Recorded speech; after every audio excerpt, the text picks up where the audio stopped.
Good morning, everyone. Welcome to CR International School online study system. Today, we'll start a new topic of this chapter, Law of Conservation of Momentum. And this one is the last topic of this chapter. Topic को start करने से पहले बेटा हमें ये पता होना चाहिए कि what is the meaning of momentum. मैं आपको थोड़ा सा याद दिला देता हूँ.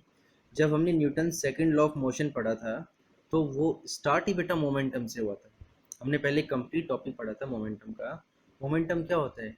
And defined as the product of mass and velocity, कि कोई ऑब्जेक्ट कितना मास है, उसमें कितनी वेलोसिटी के साथ वो मूव कर रहा है, उसके अंदर क्या होता है? हमेशा मोमेंटम होता है. सपोज करो हमारे पास ये पेन है, इसका कुछ ना कुछ मास है, अभी किसी न किसी वेलोसिटी के साथ क्या कर रहा है? मूव करता जा रहा है. तो जब ये मूविंग ऑब्जेक्ट है तो इसके अंदर हमेशा क्या प्रेजेंट होगा बेटा? Momentum. Only when it is in motion. क्योंकि अगर कोई ऑब्जेक्ट रेस्ट पोजीशन में होता है तो इसका मतलब क्या होगा? उसकी वेलोसिटी जीरो, और वेलोसिटी जीरो होने के बाद मोमेंटम भी क्या हो जाएगा? Zero. Clear? Formula of momentum is mass multiply velocity. So start with law of conservation of momentum. According to this law, the total momentum of an object before and after collision remains constant. Collision मतलब टकराना. देखो suppose करो दो object है हमारे पास, ठीक है. एक object ये है और एक ऑब्जेक्ट ये है, ठीक है जी. ये दोनों ऑब्जेक्ट है, ये इस डायरेक्शन में चल रहा है और ये भी इस डायरेक्शन में चल रहा है. तो जब दोनों मोशन में, तो दोनों के पास कुछ ना कुछ मोमेंटम है. तो हम दोनों का मोमेंटम निकाल लेंगे. वो क्या होगा? बिफोर कोलिजन, टकराने से पहले. अब ये ऑब्जेक्ट अगर इसके टकराता है, ठीक है. अब जैसे ही जब दोनों आपस में टकराएं तो कुछ ना कुछ तो चेंजमेंट होगा भाई. या तो इसकी वेलोसिटी कम होगी, इसकी वेलोसिटी ज़्यादा होगी, तो मोमेंटम भी चेंज होगा. तो टकराने के बाद का जो मोमेंटम होगा, टकराने से पहले जो मोमेंटम था, टोटल मोमेंटम दोनों ऑब्जेक्ट्स का, वो हमेशा क्या होगा? कॉन्स्टेंट होगा. क्लियर हुआ? Second definition, momentum can neither be created nor be destroyed. ना तो मोमेंटम को शुरू कर सकते हैं मतलब बना सकते हैं, ना ही हम मोमेंटम को खत्म कर सकते हैं. मोमेंटम सिस्टम में हमेशा क्या होगा बेटा? कंजर्व, कांस्टेंट होता है. क्लियर? मींस जैसे whenever one body gains momentum, कभी भी अगर कोई भी एक बॉडी मोमेंटम को गेन करती है तो ऑब्वियसली बात है दूसरी बॉडी उतना ही मोमेंटम क्या करेगी? लूज करेगी. जितना किसी ऑब्जेक्ट का मोमेंटम लूज हो रहा है उतना ही दूसरी बॉडी में क्या होगा? मोमेंटम गेन होगा. तो कुल मिला के दोनों का टोटल मोमेंटम क्या होगा? कांस्टेंट होगा. सपोज करो एक ऑब्जेक्ट है जिसके पास पहले मोमेंटम 5 था और बाद में मोमेंटम हो गया कितना? 3. दूसरा ऑब्जेक्ट है जिसके पास पहले मोमेंटम कितना था? 6, ठीक है जी, और बाद में मोमेंटम हो गया 8. तो दोनों का मोमेंटम अगर आप कंजर्व करके निकालोगे, पहले का 5 था और उसका 6 था, तो टोटल कितना हो गया? 11 हो गया मोमेंटम दोनों का बिफोर कोलिजन. और जब वो टकराए तो पहले मोमेंटम क्या हो गया? पहले वाले ऑब्जेक्ट का 3 और दूसरे वाले का कितना हो गया? 8. और दोनों का मोमेंटम हमने निकाला तो वो कितना आ गया हमारे पास? 11. तो टोटल मोमेंटम हमेशा कॉन्स्टेंट होगा. इसी का जो डेरिवेशन हम स्टार्ट कर रहे हैं उसमें हमें प्रूव क्या करना है? m1u1 plus m2u2 is always equal to m1v1 plus m2v2. ये पूरा हमें सोल्व करना है बेटा, प्रूव करना है. क्लियर? तो देखो मैंने इसका एग्जांपल जो लिया है वो हमने इस तरह से लिया है बेटा. दो ऑब्जेक्ट बनाए मैंने, एक ट्रक लिया मैंने यहाँ पर और ये हमारे पास कार है, ठीक है. ट्रक का मास कितना लेट किया मैंने? m1. कार का मास m2. ट्रक u1 वेलोसिटी से इस डायरेक्शन में मूव कर रहा है, कार u2 वेलोसिटी से इस डायरेक्शन में मूव कर रही है. तो मैंने सारी इसकी डिटेल बेटा अब इसमें आपको नोट की हुई है, आप इसमें इजीली देख सकते हैं. So let's start. Suppose two body, a truck and a car are moving in the same direction but different speed. Speed you can also see that velocity. Let the mass of truck m1 and its velocity u1. जब truck का मास m1 है, velocity u1 है, तो truck का momentum क्या होगा? Initial momentum m1 u1, क्योंकि mass into velocity होता है मोमेंटम का फॉर्मूला. ऐसे ही मास ऑफ कार कितना है बेटा? m2. इनिशियल वेलोसिटी कार की कितनी है? u2. तो इनिशियल मोमेंटम कितना हो जाएगा? m2 u2. अब मेरे पास ट्रक का मोमेंटम भी आ गया इनिशियल और कार का मोमेंटम भी आ गया. अब मैं दोनों का टोटल मोमेंटम निकाल सकता हूँ. Total momentum of the truck and car before collision. अभी ये टकराए नहीं है, टकराने से पहले कितना होगा? ट्रक का था m1u1 और कार का कितना था? m2u. दोनों को प्लस कर दिया. समझ में आया बेटा? अब देखो suppose the truck and car collide for short time t. दोनों एक t टाइम के लिए एक दूसरे से टकराते हैं. क्लियर? जब दोनों एक दूसरे से टकराएंगे तो बेटा ऑब्वियसली बात है दोनों की वेलोसिटी क्या होगी? चेंज होगी. भाई ट्रक की वेलोसिटी पहले u1 थी, और कार की u2 थी, तो दोनों की चेंज होगी। तो सपोज करो जब ये दोनों एक दूसरे से टकराते हैं तो ट्रक की वेलोसिटी u1 से चेंज होके v1 हो जाती है। कितनी हो जाती है? u1 से चेंज होके v1। दूसरा, कार की जो वेलोसिटी है वो चेंज होके u2 से क्या हो जाती है? v2। ठीक है जी। अब जब दोनों के पास वेलोसिटी के अंदर चेंजमेंट आ रहा है तो जब वेलोसिटी में चेंज हुआ तो मोमेंटम भी क्या हो जाएगा? चेंज। भाई मास तो सेम है। क्लियर हुआ? So collision will be m1 v1 and momentum of car after collision is m2 v2। जो ट्रक का मोमेंटम है बेटा आफ्टर कोलिजन वो तो क्या बन गया? m1 v1, क्योंकि वेलोसिटी u1 से चेंज होके क्या हो गई? v1। कार की वेलोसिटी u1 से चेंज u2 से चेंज होके क्या हो गई? v2। तो कार का मोमेंटम क्या आ गया? m2 v2। क्लियर? अब जैसे मैंने इनिशियल मोमेंटम निकाला था बिफोर कोलिजन, टोटल मोमेंटम था ना हमारे पास m1 u1 plus m2 u2, ऐसे ही आफ्टर कोलिजन दोनों का मोमेंटम ऐड कर दो। ट्रक का कितना आया था? m1 v1।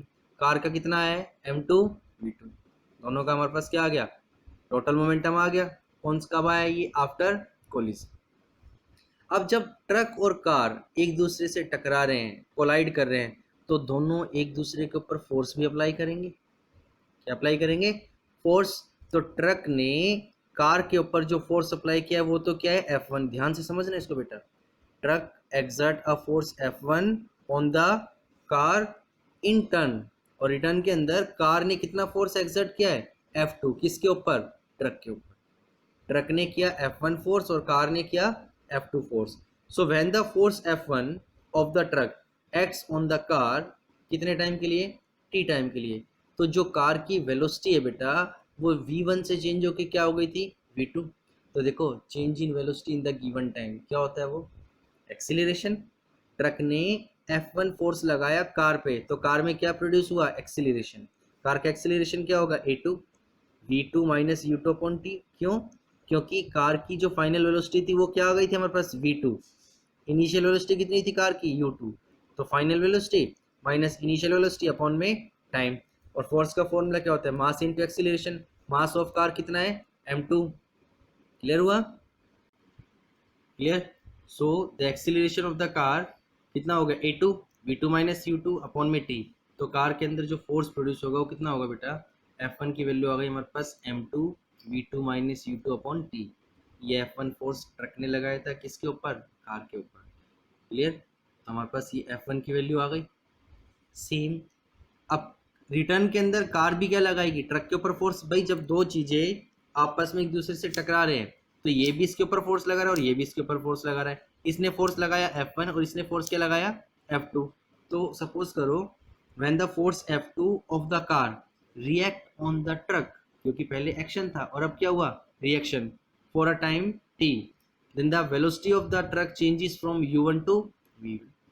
ट्रक की वेलोसिटी कैसे चेंज हो गई? पहले u1 थी और बाद में कितनी हो गई? v1। तो इसका मतलब ट्रक में भी क्या प्रोड्यूस हुआ? एक्सीलरेशन। तो a1 माना हमने ट्रक का acceleration, v1 minus u1 upon t। तो F2 की वैल्यू कितनी हो जाएगी हमारे पास? Mass into acceleration. Mass of truck कितना है? m1। एक्सीलरेशन कितना प्रोड्यूस हुआ? v1 minus u1 upon t।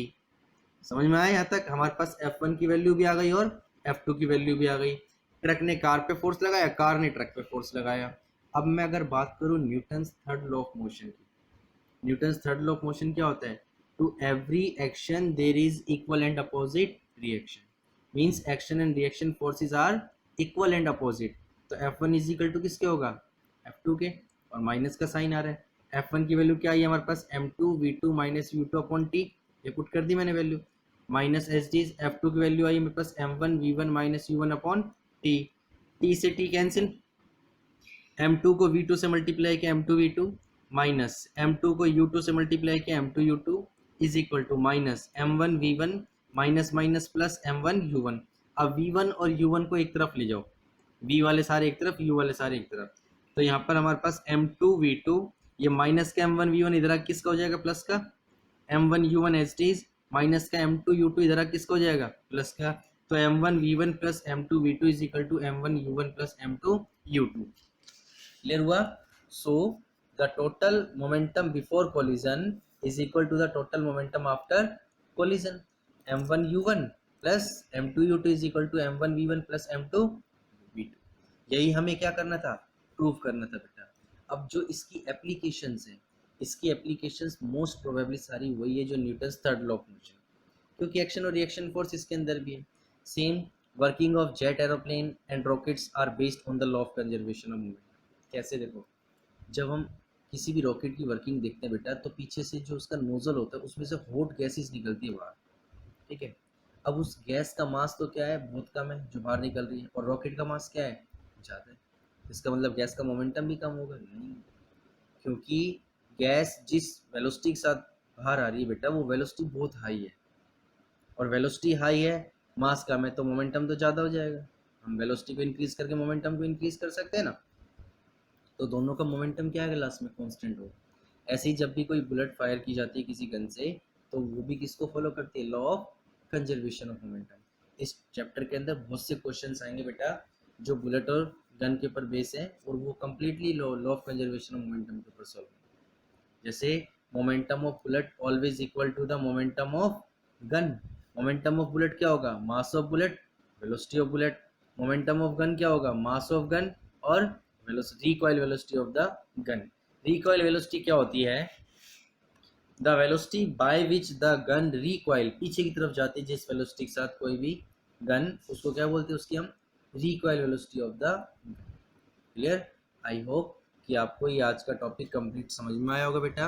अब जो नेक्स्ट क्लास होगी उसके अंदर हम सिर्फ न्यूमेरिकल्स करेंगे, law of conservation of momentum के बेस के ऊपर। Clear. So thank you, God bless you, stay home, stay safe.